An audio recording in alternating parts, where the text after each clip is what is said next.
जितने इस छत्तीसगढ़ की पावन धरा पर बैठकर सुन रहे हो, बहुत सावधानी से सुनना। जो बच्चा पढ़ने में कमजोर हो, जिसका विवेक काम नहीं कर रहा हो,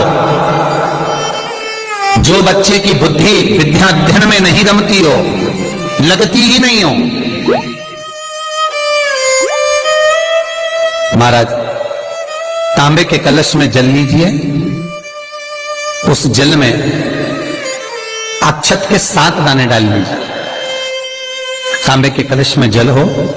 जल में अक्षत के 7 दाने। ये जो 7 दाने अक्षत के आप डालेंगे, जो बच्चा पढ़ने में कमजोर हो, विद्या में कमजोर हो, या बुद्धि या विवेक से कमजोर हो, उनके लिए भी कहूंगा जिनकी बुद्धि काम नहीं करती, जो मानसिक विकलांगता के प्रति, या कई लोगों से मैं निवेदन करूंगा कि मान लो आज आपका मन शांत नहीं है, आज आपकी बुद्धि शांत नहीं है, आज आपका चित्त शांत नहीं है, आज आपका विवेक शांत नहीं है, बहुत क्रोध आ रहा है, चिड़चिड़ प्रवृत्ति हो रही, घर में अच्छा नहीं लग रहा, परिवार में बात कर रहे हो और मन शांत नहीं है, मैं उनके लिए भी कहूंगा कि जो भगवान के मंदिर जाते हो और मंदिर में जाकर उनको चित्त ना लगता हो, भगवान के मंदिर में पहुंचकर उनको मूर्ति का दर्शन कर ठीक ना लगता हो, वहां पर भी उनको श्रेष्ठता नहीं लगती, उनके लिए भी कहूंगा चावल के 7 दाने जल के पात्र में डाल लीजिए और मात्र 5 पुष्प सफेद जल के पात्र में डाल लीजिए। दुर्वा के 3 बट, एक लंबी सी, यहां तो अभी दुर्वा नहीं है, पर एक लंबी सी जो दुर्वा होती है, दुर्वा में 3 गांठ पड़े, लंबी डंडी होगी तो 3 गांठ अपने आप आ जाएगी। 3 बट वाली दुर्वा उस जल के अंदर डाल लीजिए और शंकर के मंदिर में जाकर उस जल को समर्पित कर दीजिए। जल समर्पित करना है, ये वाला जो जल चढ़ाएंगे आप शंकर को, जैसे शिवलिंग सामने है और जल का पात्र अपने हाथ में है, तो उल्टा जल चढ़ाएंगे, ऐसे आपकी ओर मुख करा हुआ कलश भगवान शिवलिंग पर आप चढ़ाएंगे, उल्टा के बाद इस तरह से, ऐसे नहीं चढ़ाना, उसको इस तरह से चढ़ाना। अपनी मात्र 15 से 20 मिनट में जिसकी चित्त वृत्ति भ्रमती नहीं हो, शांत नहीं हो रही हो, बुद्धि चित्त ना लग रहा हो, 15 से 20 मिनट में अंतर आ जाएगा, आपका हृदय चित्त प्रसन्न होगा। और बच्चों से निवेदन है, विद्या में कमजोर है, जिनकी विवेकता विकलांगता की हो, बुद्धि काम ना कर रही हो, वो जल चढ़ाने के बाद कटोरी में वो जल के झेलकर उस जल का पान करना प्रारंभ कर दीजिए। 5 दिन 7 दिन पियो, आपको खुद आराम लगना प्रारंभ हो। और एक निवेदन करूंगा सबसे, कर्जा किसी से मत लो, क्योंकि जिंदगी भर कर्जा का नाम है कर कर के जा, और उसी का नाम है कर्जा। जिंदगी भर चुका चुका के मर जाते हो, बच्चों को चुकाना पड़ता है।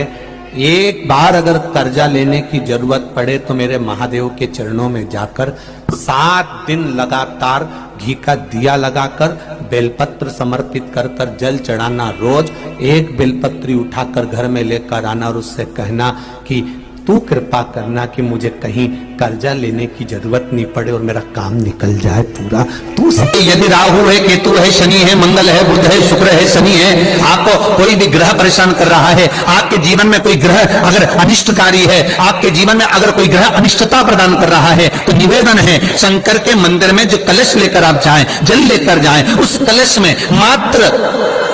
अक्षत के 2 दाने डालकर ले जाएं,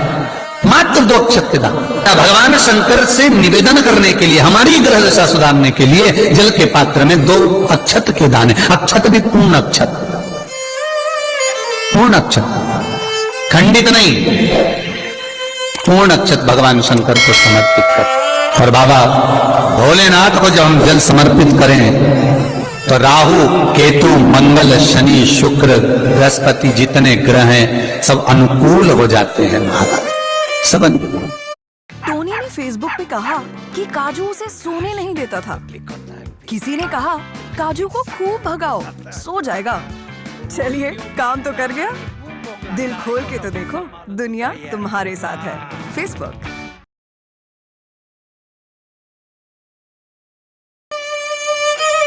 सारे अनुकूल, ये उसके लिए शास्त्र कहता है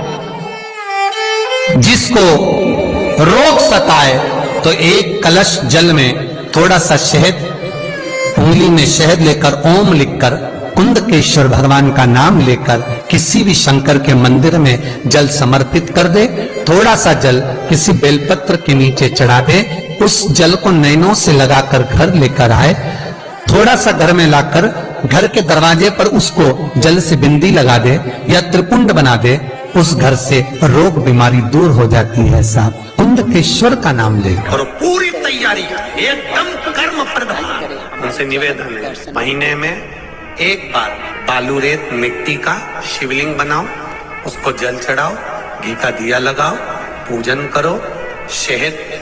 बेलपत्र शिव जी को समर्पित करो, अपनी कामना कर कर विसर्जन करो। 2-4 महीने जब तक एग्जाम नहीं आते, महीने में केवल एक दिन भी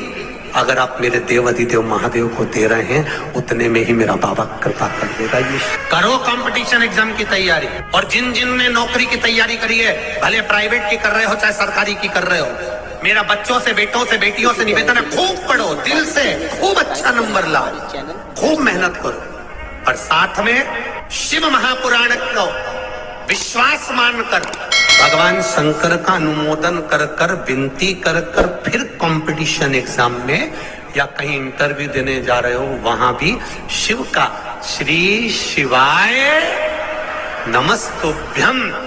जप कर बाबा को दिल में बिठाकर एग्जाम दीजिए। तुम्हारा पैसा तुमने किसी को दिया, 5 लाख, 4 लाख, 3 लाख, 10 लाख, 8 लाख, 2 लाख, 50,000, 25,000, 20,000, 40,000, और वो पैसा नहीं दे रहा, आप हार गए कह के कर, फोन लगा कर, भैया दे दे रे, परेशानी है, दे दे रे भैया, हम तो परेशान हो गए, और हार गए, नहीं मिल रहा, बहुत परेशान। तो महाराज आप माँ जगतजननी जगदम्बा का शिव के साथ में शिव शक्ति का स्मरण कर कर देवी के नाम की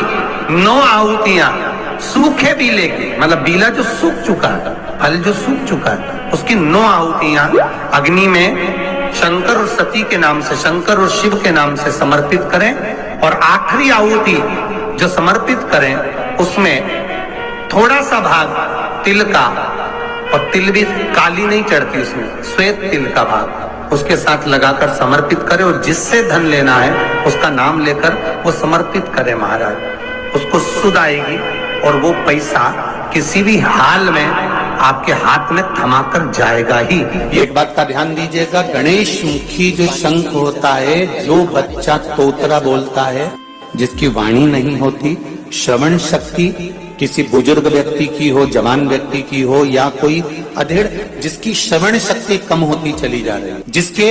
सुनने की शक्ति कम हो रही हो, बोलने की शक्ति कम हो, वाणी में हकलापन हो, तोतरापन हो, गणेश मुखी शंख वहां काम है। गणेश मुखी शंख का प्रयोग वहां होता है। और गणेश मुखी शंख का एक प्रयोग और है, यदि लीवर पर सूजन आ रही हो, डॉक्टर बोल रहा है कि ये आपके आसपास, लीवर के आसपास में सूजन है और इसका दवाई होगी, इलाज कराना पड़ेगा, कराओ। अब डॉक्टर से इलाज भी जरूरी है, ऐसा नहीं है कि इलाज नहीं कराना, कराओ। पर उसके साथ में गणेश मुखी जो शंख